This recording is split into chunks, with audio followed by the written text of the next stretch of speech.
Se você puder, fica de pé e exalta o nome que está acima de todo nome.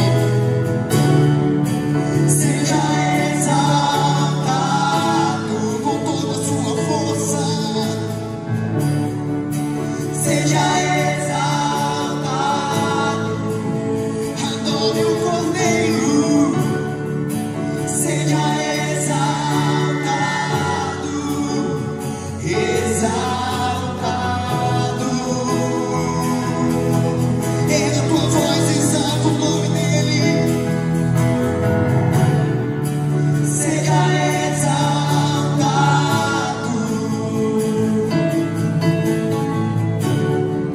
seja exaltado,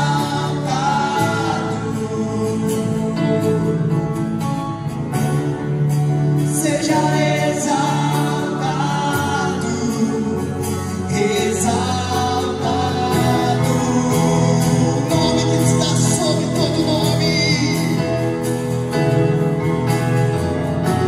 Seu nome é vida, seu nome é esperança em mim, a esperança em mim. Seu nome é amor, o amor que sempre me encontra, sempre me encontra.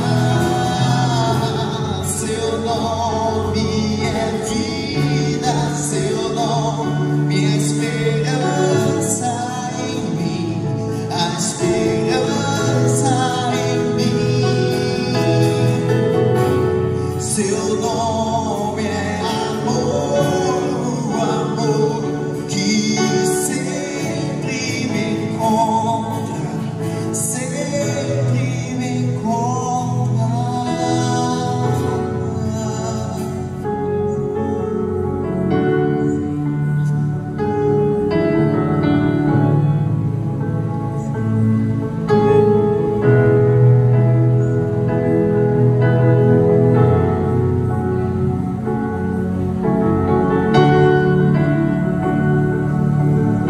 Sempre me encontra. Seu amor sempre me encontra, sempre me encontra, sempre me encontra. Seu amor sempre me encontra, sempre me encontra, sempre me encontra.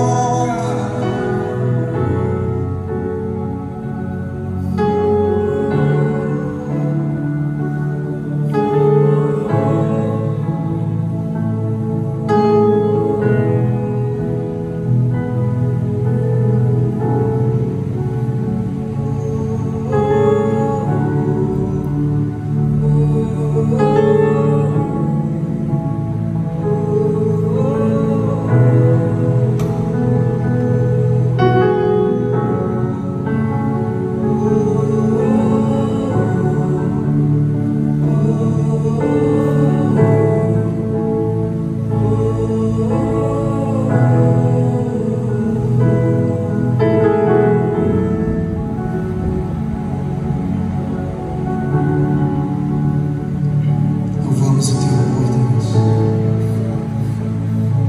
Louvamos o teu nome, porque não há nos céus, na terra, nenhum nome que se compare ao teu. Santo, santo, santo é o teu nome.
eu acho mais interessante é que eles não faziam nem ideia do que eu ia falar.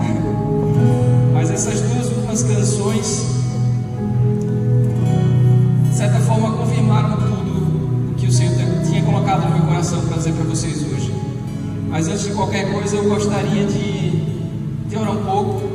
Eu queria te convidar para ficar em pé mais uma vez, para que possamos fazer isso juntos agora.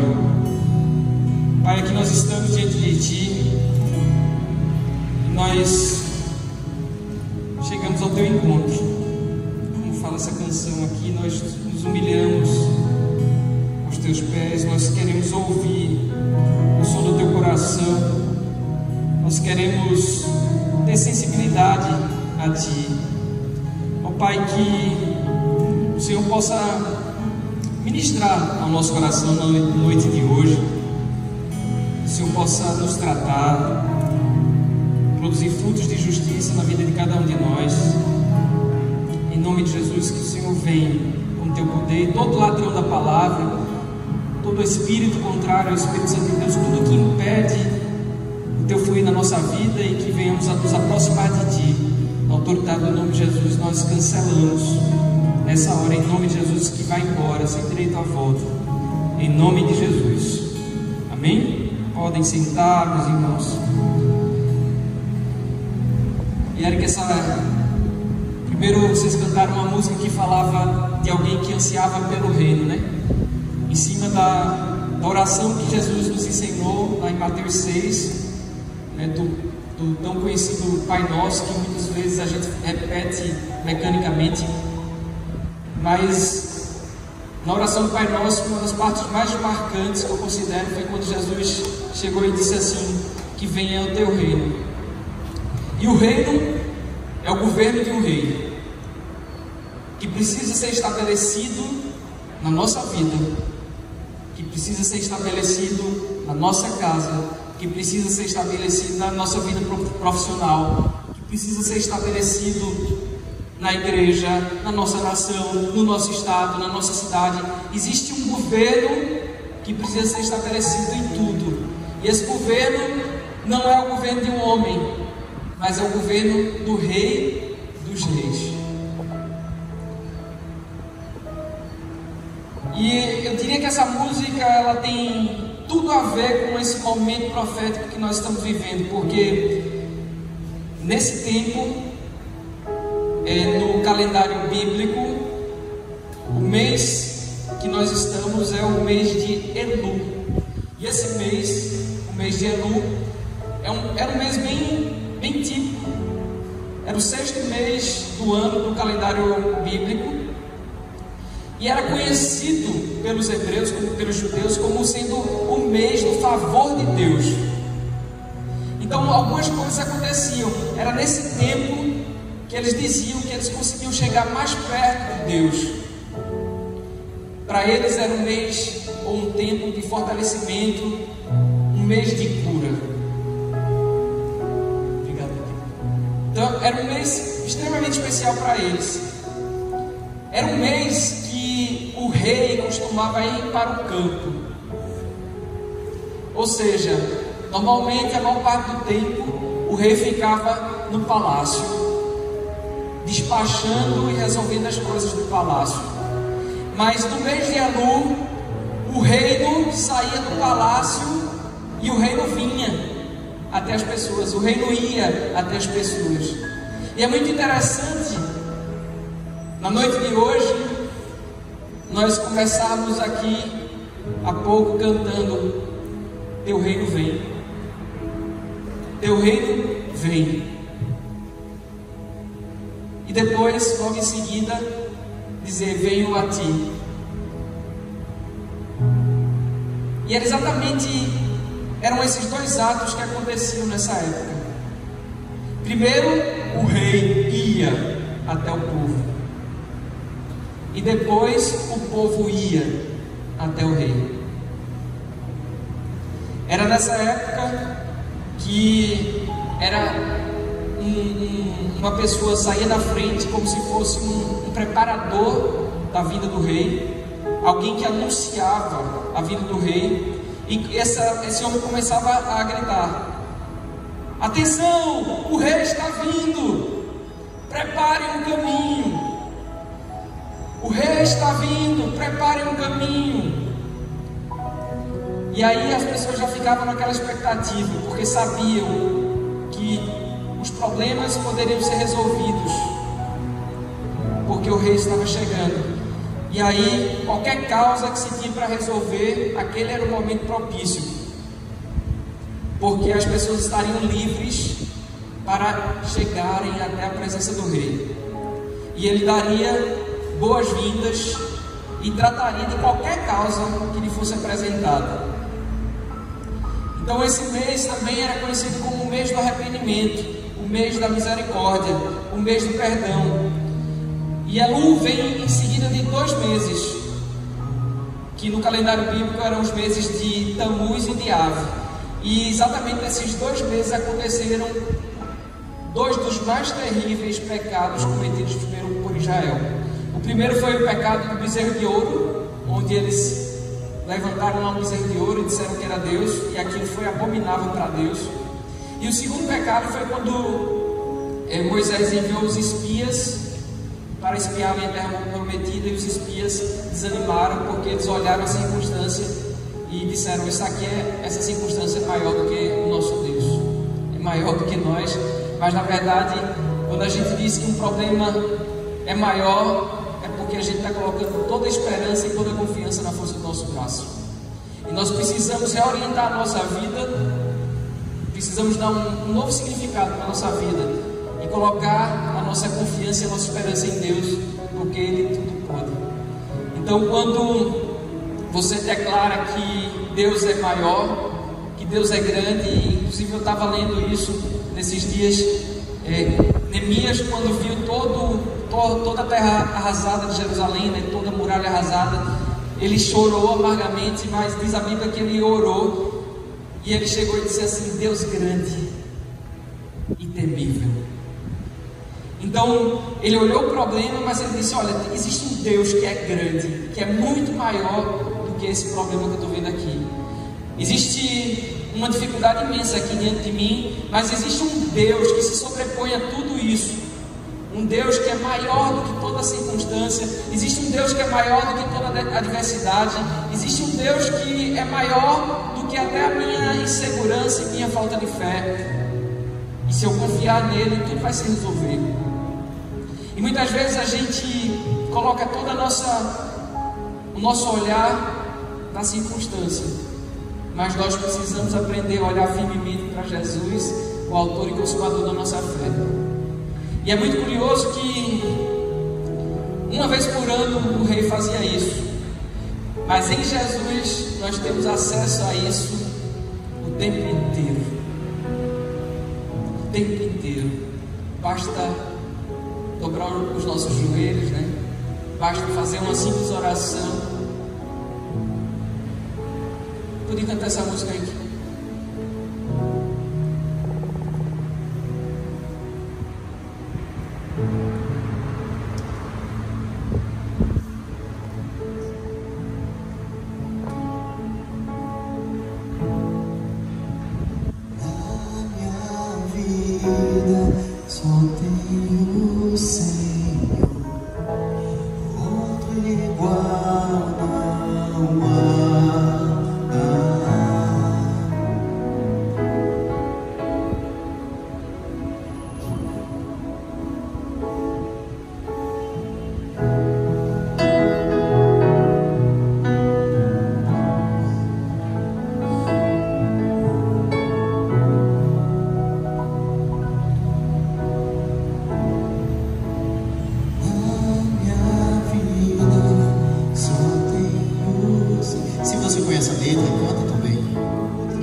seguirei até o fim, te seguirei até o fim, te seguirei, te seguirei até o fim, te seguirei até o fim, te seguirei até o fim, te seguirei.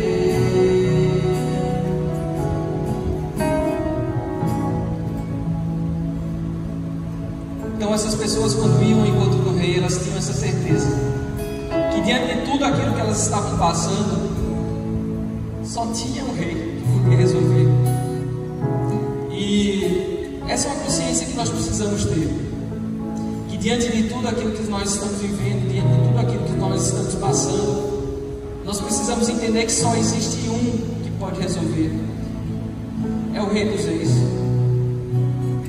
E nós precisamos poder declarar, como essa canção que nós acabamos de cantar aqui,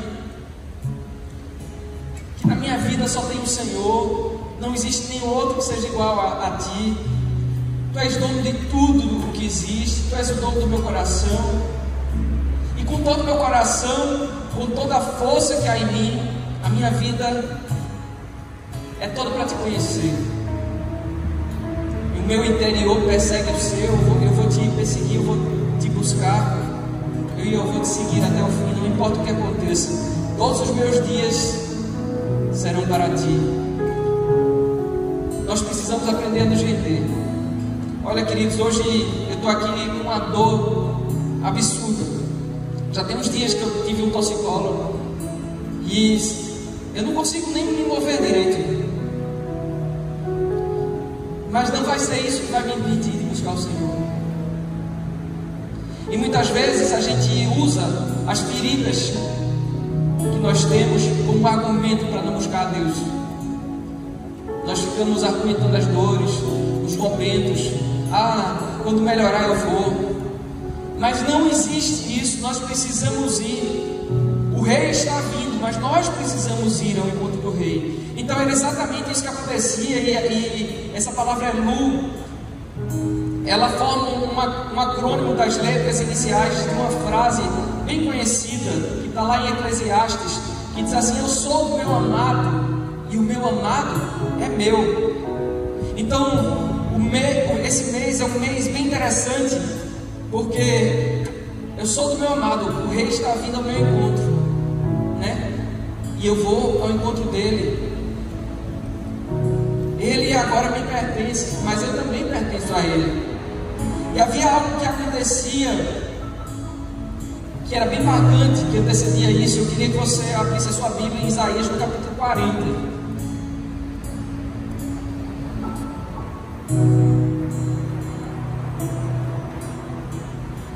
Porque havia uma preparação que antecedia a vinda do rei.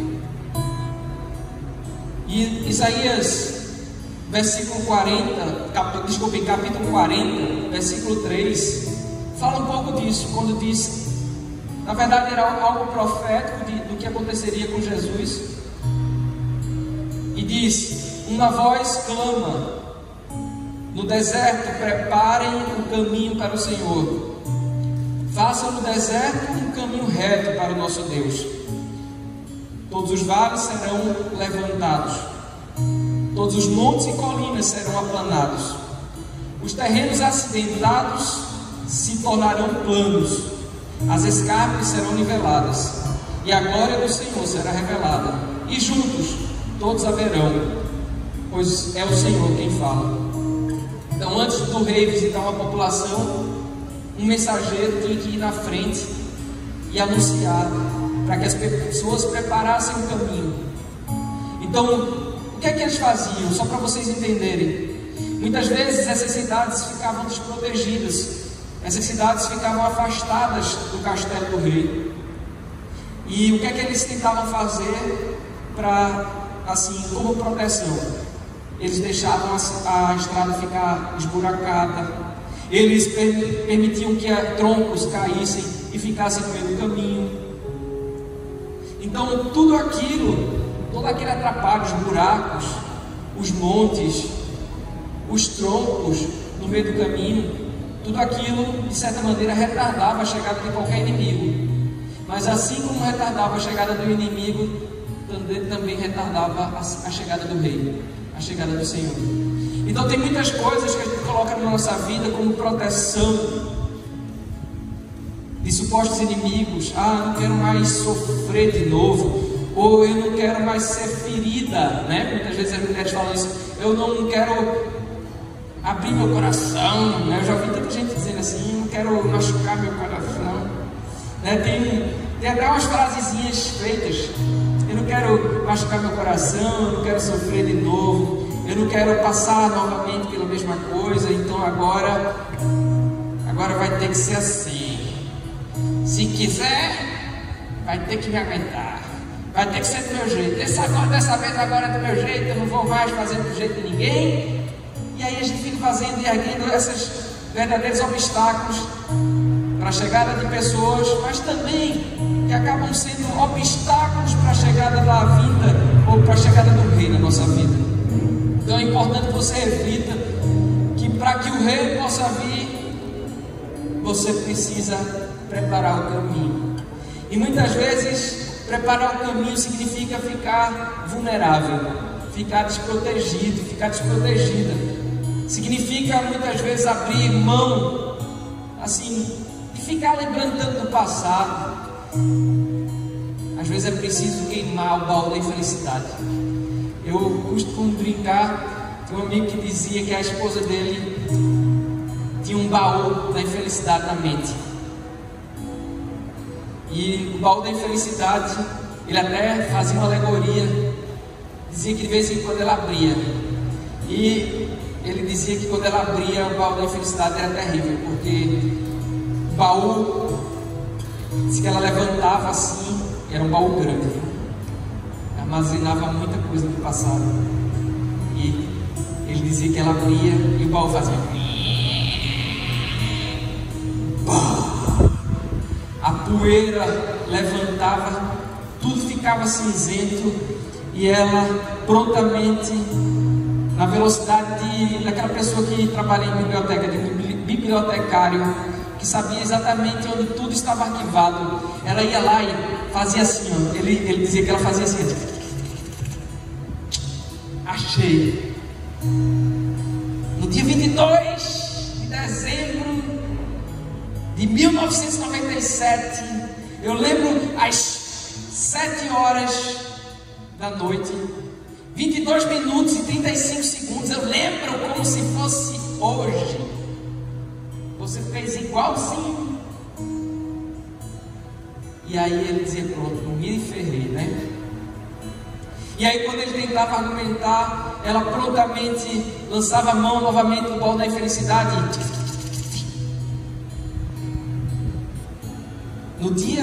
Nesse mesmo dia você usou esse mesmo argumento. Então você não me escapa. E ele, homem sabido, sabe, consciente de que ninguém pode vencer uma mulher que tem um baú da felicidade, prontamente ele se arrependia e via que ele precisava do Senhor. O fato é que para buscar o rei, para ir na presença do rei, você pode até levar a infelicidade no momento, mas você precisa tocar fogo no baú. Você precisa desejar ardentemente viver o novo que Deus tem para você. E quando esse texto de Isaías fala que todo vale precisa ser aplanado e todo monte precisa ser abatido, o vale acaba sendo uma metáfora da autopiedade, da autocomiseração. Porque muitas vezes a gente fica pousando de coitadinho, né? Ou as mulheres ficam pousando de coitadinhos. Achei engraçado que a minha filha de 3 anos, hoje, eu ouvi, estava passando no corredor, eu ia pegar o tablet para preparar a palavra, né? E eu ouvi, quando ela estava no quarto, conversando, ela teve doentinha assim, nesses dias, e eu resolvi abrir a porta. Quando eu abri a porta, ela disse: papai, você está aqui? Entra, pai, vem brincar comigo. E eu disse: me quebrou, né? Eu tinha que entrar dentro de um pedido daqueles, eu não podia resistir, eu entrei. Ela: senta aqui, pai, eu estou brincando. Aí eu disse: é mesmo? Você está brincando de quê? Estou brincando de boneca. É mesmo, filha? Brinca de boneca comigo? E eu pensando: meu Deus, eu tenho que preparar a palavra. O que é que eu vou falar? Aí ela disse assim: pai, é porque eu tenho brincado muito sozinho. E quando eu brinco só, pai, eu fico triste. Assim. E aí ela começou a fazer uma cara: eu fico triste. Assim. Eu disse: é mesmo? Mas olha, deixa eu dizer uma coisa para você. Sabia que muitas vezes papai também se sente só? Aí ela olhou assim para mim admirada, né? Às vezes papai se sente só. Mas aí papai lembra que papai não está só, porque Jesus está com papai. E às vezes parece que a gente está só. Às vezes tem tantas coisas acontecendo que parece que Jesus está distante da gente, mas Ele está perto. Então nunca fique triste achando que está só, porque Jesus sempre está com você. Aí ela parou, sorriu e já mudou o aspecto, já não ficou tão triste. O fato é que muitas vezes a gente fica assim: olha como eu estou triste, né? Ela é apenas uma criança, mas isso faz parte da natureza humana. E nós precisamos ter a consciência de que isso acontece para agir de um jeito diferente.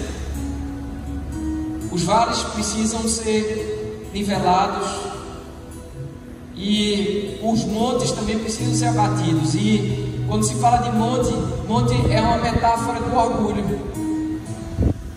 A Bíblia diz que Deus resiste ao orgulhoso, resiste ao soberbo, mas dá graça ao humilde. E graça é o favor imerecido. Você não merece, mas o Senhor dá. Você não merece, mas você recebe. E era isso que muitas vezes acontecia nessa época de Elu, em que as pessoas iam ao encontro do rei. Então perceba o seguinte, grave isso. Primeiro, alguém anunciava que o rei estava vindo, e havia um dever das pessoas que iriam ao encontro do rei, que era preparar o caminho para que o rei pudesse vir. E depois que o caminho estava preparado e o rei chegava a hora de ir ao encontro do rei. Então não tem como o rei vir ao seu encontro. O reino de Deus que você tanto cantou ainda há pouco, teu reino vem. Não tem como o reino vir se antes você não se arrepender, se antes você não preparar o caminho para que ele venha. E quando ele vier, não tem como você se achegar a ele se você não tiver essa postura de humildade para ir ao encontro dele. Jesus disse: vinde a mim todos que estão cansados e sobrecarregados, e eu vos aliviarei. Não tem no mundo esse que não se sinta em algum momento da vida cansado e sobrecarregado. Mas muitas vezes o cansaço e a sobrecarga vem sobre nós para que a gente lembre que precisa ir até o rei, porque é ele que alivia o peso, é ele que alivia a sobrecarga. Agora perceba, nesse mesmo texto que Jesus disse: vinde a mim, todos vós que estáis cansados e sobrecarregados, eu vos aliviarei. Ele continuou no versículo seguinte, dizendo o seguinte: tomai sobre vós o meu jugo e aprendei de mim, que sou manso e humilde de coração, e encontrareis descanso. E muitas vezes eu lia esse texto e essa segunda parte se passava despercebida para mim. Eu só pensava: poxa, eu estou cansado, sobrecarregado, eu vou até o Senhor e Ele me alivia. Mas uma coisa é você ter o alívio do peso, é uma grande coisa. Mas outra, completamente diferente, é você encontrar o descanso. Porque muitas vezes a gente tem o alívio do peso, mas continua cansado, continua sem ânimo, continua sem esperança. E o segredo para encontrar o descanso, para encontrar o ânimo, para encontrar a esperança, é exatamente a segunda parte do versículo, quando Jesus disse: tomai sobre vós o meu jugo e aprendei de mim, que sou manso e humilde de coração, e encontrareis descanso. E o jugo é aquela travezinha que fica no carro de boi, que liga um animal ao outro. Então o jugo é exatamente aquilo que fica no pescoço de um boi e no pescoço do outro. Sendo que se você botar, imagine você colocar no carro de bois um boi de um lado e um jumento do outro, o que é que vai acontecer? O jugo será desigual. Alguém vai levar mais peso.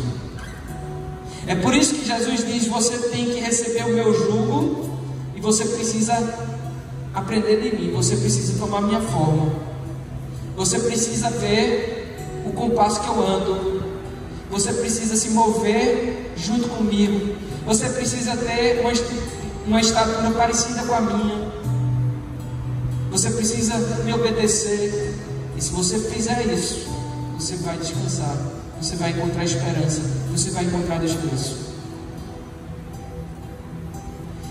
Quando você vai para Mateus capítulo 3, versículo 1, que é exatamente o cumprimento do texto de Isaías que acabamos de ler, você vai perceber que é preciso que haja arrependimento para que o reino venha.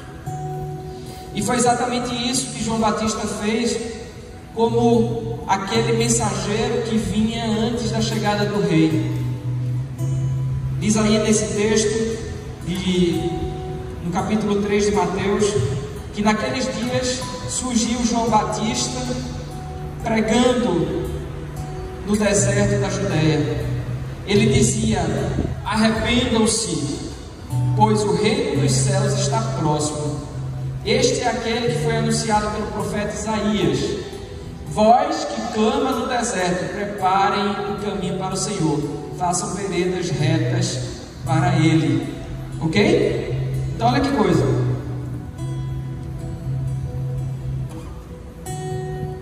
Chega João Batista anunciando que o rei Jesus estava chegando, e ele proclamava: arrependam-se, porque o rei está vindo. E a continuação do texto diz: porque neles se cumpriu o que disse o profeta Isaías: voz do que clama no deserto, preparai o caminho para o Senhor.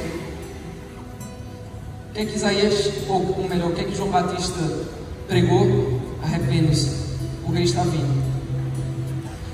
E é exatamente isso que a gente precisa fazer.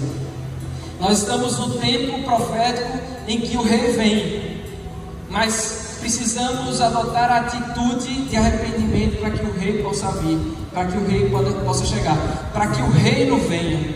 Então, se eu pudesse dar um tema para essa administração de hoje, seria Elul, o mês para que o rei, ou o mês que o rei vem reinar perto de mim, ou o mês que o rei vem reinar em mim.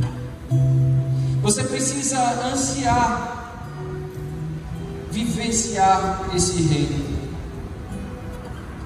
Então não tem como o reino vir sem arrependimento. E uma outra coisa que tinha que acontecer para que um rei pudesse assumir um trono é algo que eu vou dizer para você, preste bem atenção. Eu queria até lançar mão de um texto bíblico para explicar isso para você. Então eu queria que você abrisse a sua Bíblia em Isaías, no capítulo 6. Esse texto de Isaías, no capítulo 6, narra exatamente o momento em que o profeta Isaías recebeu o chamado de Deus. E diz no versículo 1 que no ano em que o rei Uzias morreu, isso eram as palavras de Isaías, tá? ele disse: no ano em que o rei Uzias morreu, eu vi o Senhor assentado num trono alto e exaltado, e a aba da sua veste enchia o templo, e acima dele estavam os serafins, e cada um deles tinha 6 asas, com 2 cobriam o rosto, com 2 cobriam os pés, e com 2 voavam, e proclamavam uns aos outros: Santo, Santo, Santo é o Senhor dos exércitos, a terra está inteira cheia da sua glória, ou toda a terra está cheia da sua glória. E ao som das suas vozes, os batentes das portas tremeram, e o templo ficou cheio de fumaça.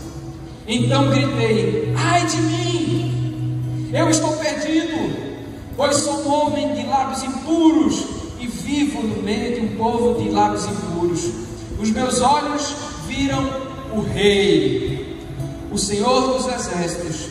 E logo, preste atenção nisso, um dos serafins voou até mim, trazendo uma brasa viva, que havia tirado do altar com uma tenaz. Com ela tocou a minha boca e disse: veja, isto tocou os seus lábios, por isso a sua culpa será removida e o seu pecado será perdoado. Então ouvi a voz do Senhor clamando: quem enviarei? Quem irá por nós? E eu respondi: eis-me aqui, envia a mim. Veja que coisa interessante. Isaías relatou nesse texto o momento em que Deus o chamou para o ministério, o momento em que Deus deu significado para a vida dele, o momento em que Deus entregou o propósito pelo qual Isaías nasceu. Mas esse momento em que Deus chegou, que o rei se aproximou, e ele mesmo declarou: ai de mim, que eu vi o rei veio até mim. Sabe qual foi o momento que isso aconteceu na vida de Isaías? O momento em que o rei Uzias morreu. E aí é exatamente isso que eu queria explicar, porque só tinha basicamente 2 maneiras de se reinar. A primeira maneira era: o rei falecia e o filho, normalmente o primogênito, assumia o trono. Então, para um novo rei ascender ao trono, o rei que estava reinando precisava ser aniquilado, precisava morrer. Então, ou passava de pai para filho, ou então vinha alguém, invadia o reino, matava o rei, matava todos os herdeiros do trono e assumia o lugar. Então, basicamente, eram essas 2 formas.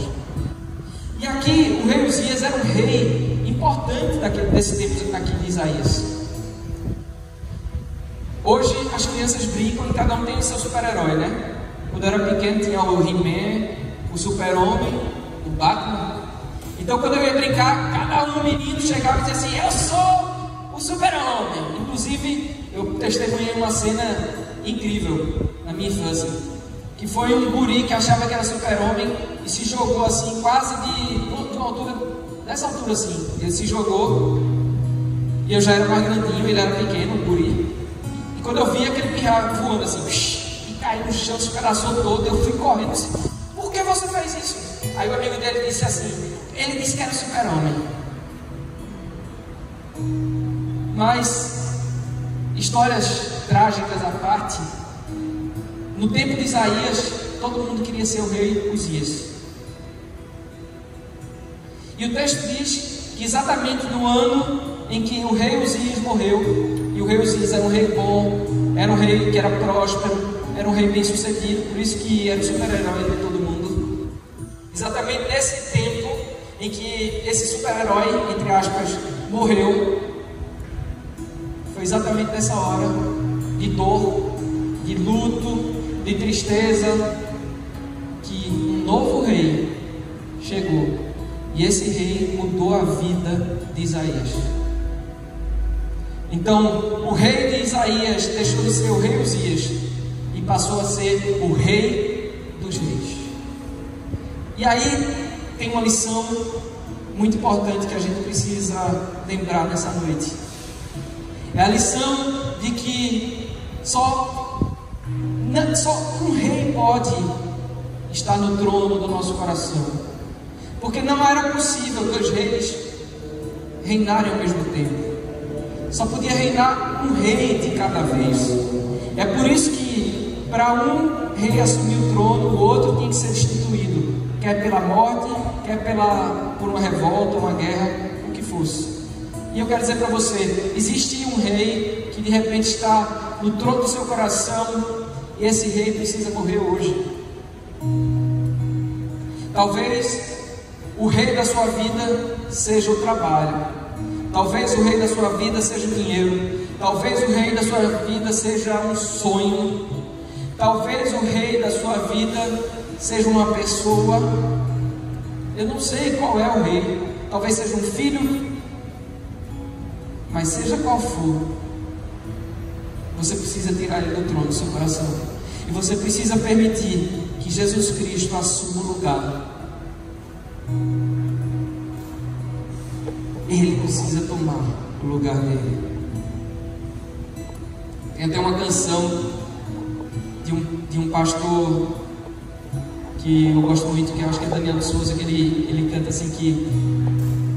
Eric, não sei se tu sabes, tu és das antigas, mas é uma música que diz assim: toma o teu lugar, lugar de honra, lugar de glória.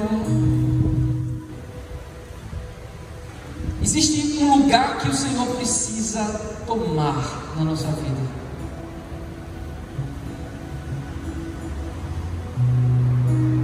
Eu queria que você refletisse agora: o que é que está ocupando o trono do seu coração? O que é que está ocupando o lugar de Jesus na sua vida?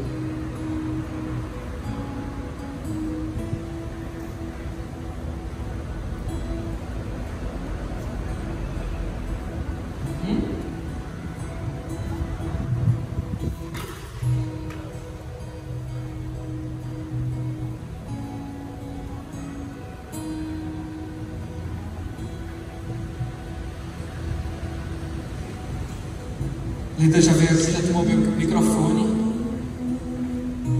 e ela disse que tem uma música mais moderna.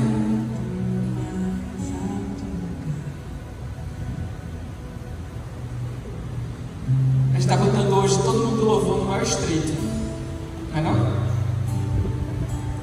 Vai querer cantar qual? A velha ou a nova? Deixa ele levar, que ele está ali com a partitura, talvez ele... Vamos ver o que vai sair, se é a velha ou a nova, né? Todas é o mesmo sentido, né?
Lugar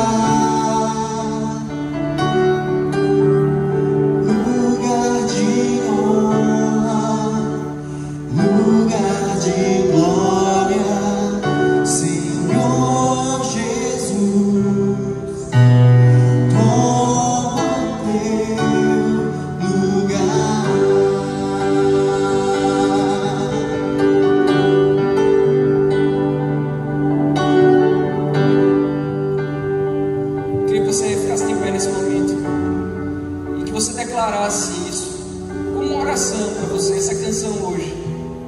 Que você pedisse para que Deus tome o lugar de honra na sua vida. Que você possa fazer essa entrega da sua vida nessa noite a Ele.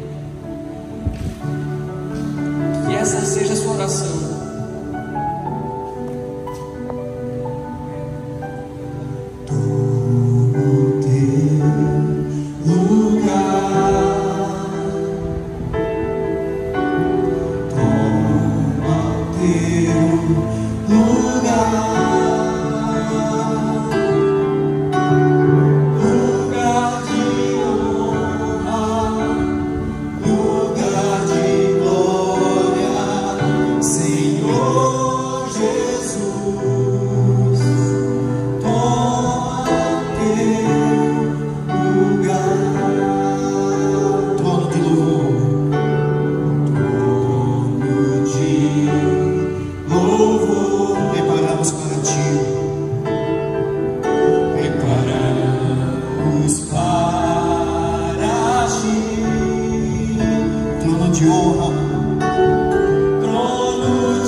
Sinceridade, eu creio que Ele tomou o lugar dele.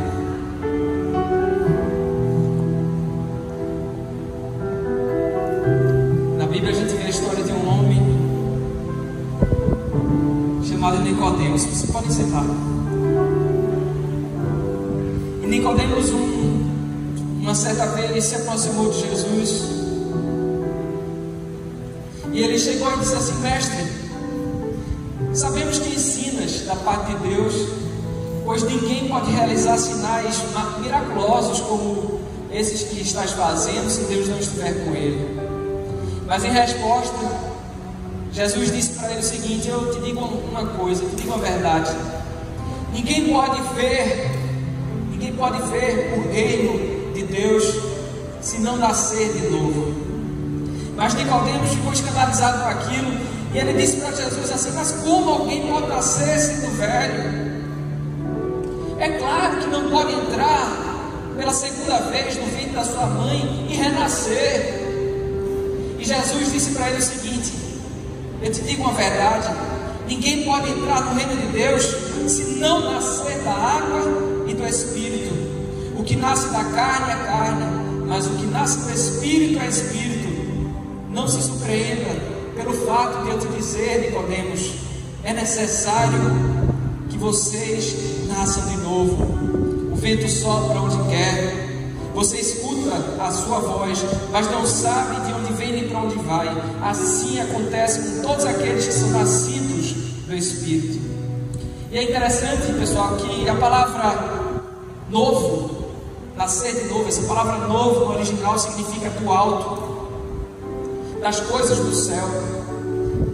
E Jesus estava dizendo para Nicodemos que era um homem religioso, que era um homem que temia Deus, que era um homem que buscava conhecer a Torá, a lei. Jesus estava dizendo para ele: você precisa nascer do alto, você precisa ter um novo nascimento. E uma coisa curiosa que a gente vê nesse texto é que primeiro ele chega e diz para Nicodemos que ninguém pode ver o reino de Deus se não nascer de novo. E depois ele diz: olha, ninguém pode entrar no reino de Deus se não nascer do alto, se não nascer de novo. E a gente sabe que existe uma diferença brutal entre ver e entrar. Uma coisa é ver o reino de Deus e outra coisa é entrar no reino de Deus. Uma coisa é ver o governo de Deus acontecendo na vida dos outros, e outra coisa bem diferente é fazer parte do governo de Deus. Outra coisa bem diferente é ser governado por Ele, é entrar no governo dEle. E é disso que nós precisamos falar, é disso que nós estamos falando hoje. Não é apenas um tempo em que o reino vem para perto, e um tempo em que vamos para perto do rei.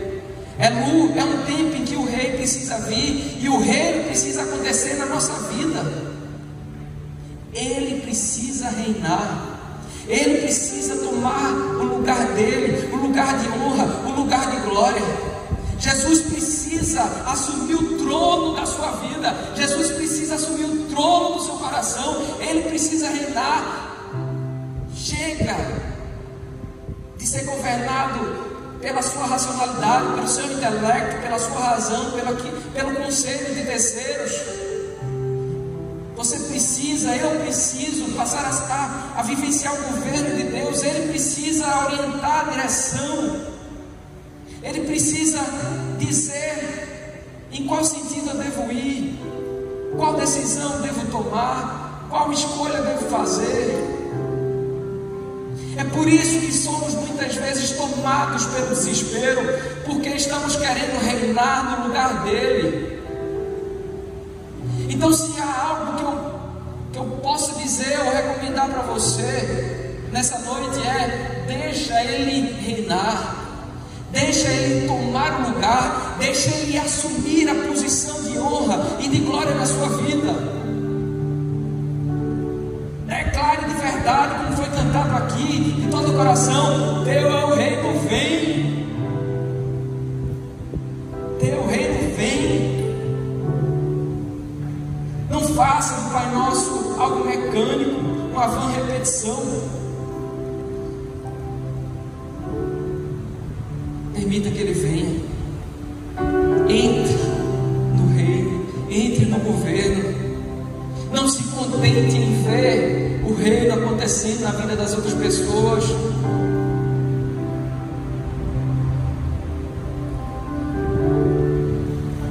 É interessante que nesse mesmo texto de Mateus 6, versículo 10, Jesus disse: venha o teu reino, faça-se a tua vontade, assim na terra como é no céu. E Ele revela mais uma grande verdade, que é a verdade de que as coisas primeiro se estabelecem no mundo espiritual, para depois se estabelecerem no mundo natural, na terra. Primeiro acontece no céu, depois acontece na terra. E aí, veja que coisa, veja que incoerência.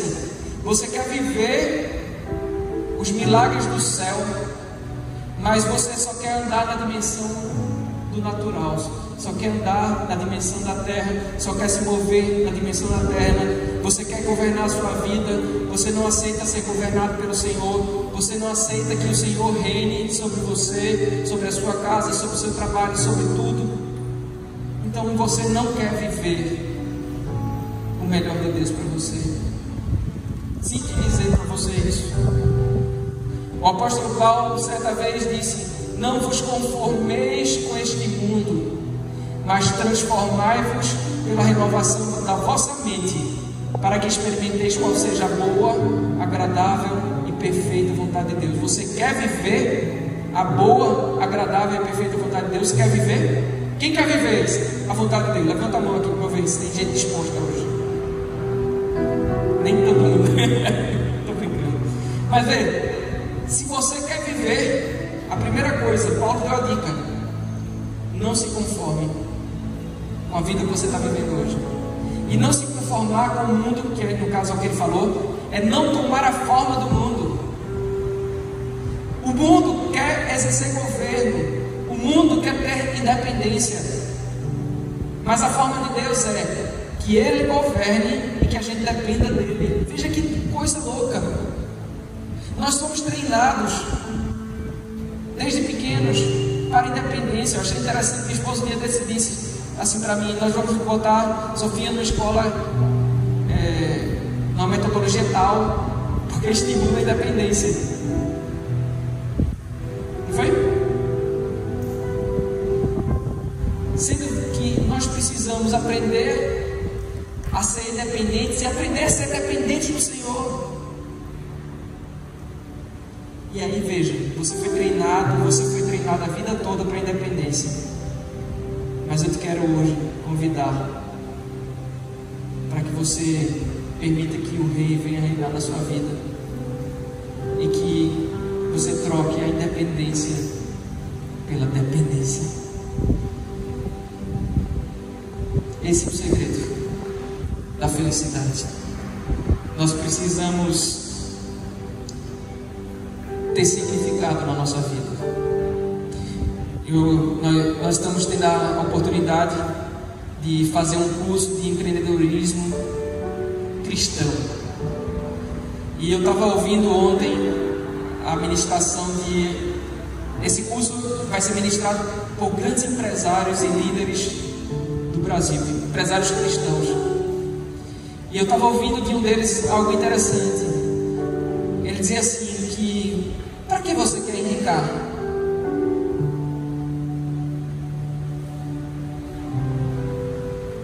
E ele complementou, ele disse: as pessoas vão prosperar se elas tiverem um propósito, se a vida delas tiver um significado. E esse significado não pode ser só para você.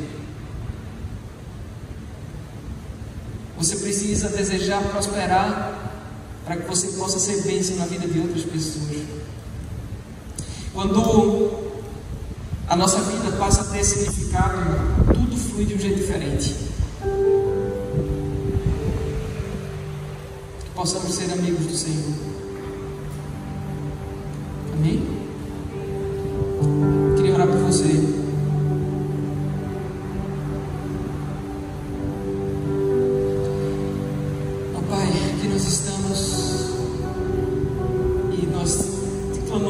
Que essa palavra se torne real na nossa vida, que o Teu reino venha,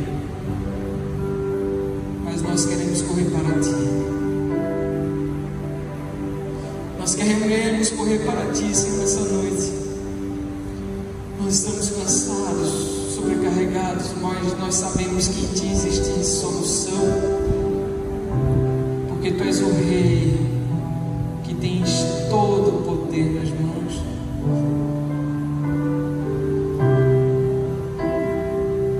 Que o Senhor possa dar um novo significado para a nossa vida. Nós nos rendemos a Ti. Nós trocamos a independência pela dependência. Que o Senhor possa dar propósito a cada um que está aqui, cada um que está assistindo essa ministração. Que Elul possa marcar o mês que o Senhor vem reinar perto de nós e vem reinar sobre nós. Reina, Senhor. Porque existe um trono que, como Leda iniciou aqui a canção, que está colocado no mais alto lugar, rodeado de anjos, onde Tu reinas. Tu reinas.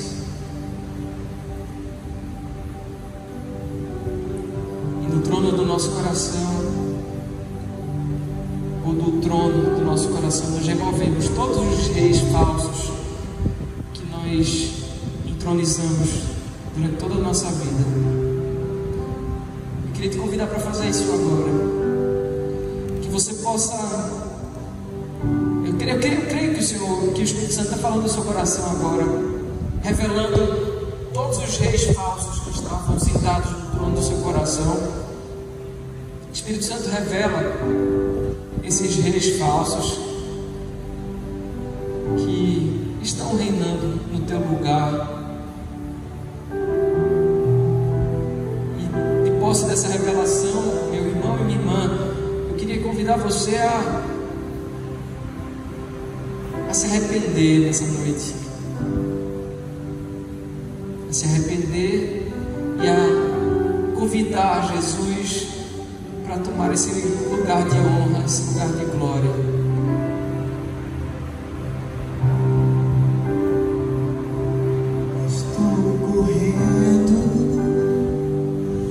Estou correndo para ti, eu estou buscando um lugar aos teus pés. Eu estou correndo para ti, eu estou buscando um lugar aos teus pés. Eu estou correndo. A gente precisa ter uma atitude como de uma criança apaixonada. Como o Gustavo falou, a Sofia está passando por um processo de virose. E hoje ela está melhorzinha, graças a Deus. Mas anteontem ela estava bem malzinha, assim, bem molinha, bem quietinha, chorando por tudo.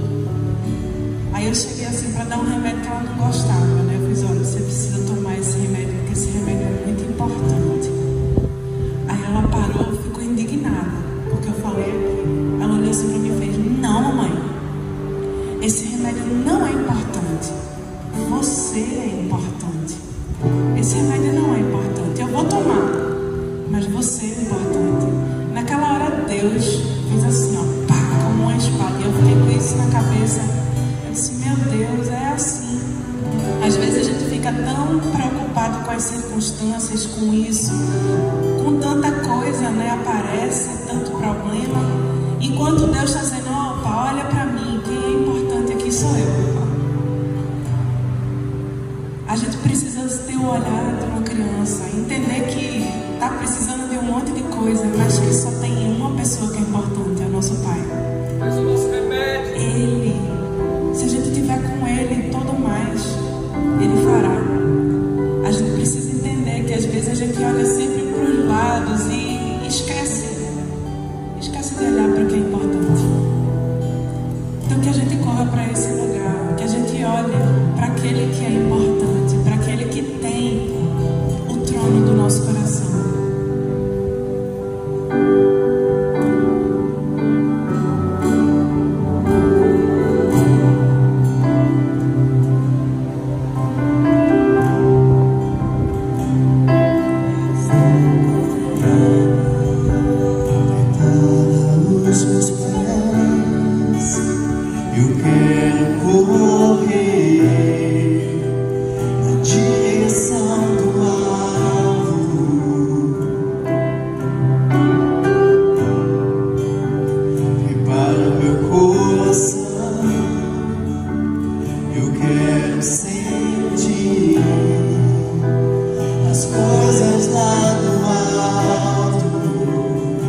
buscando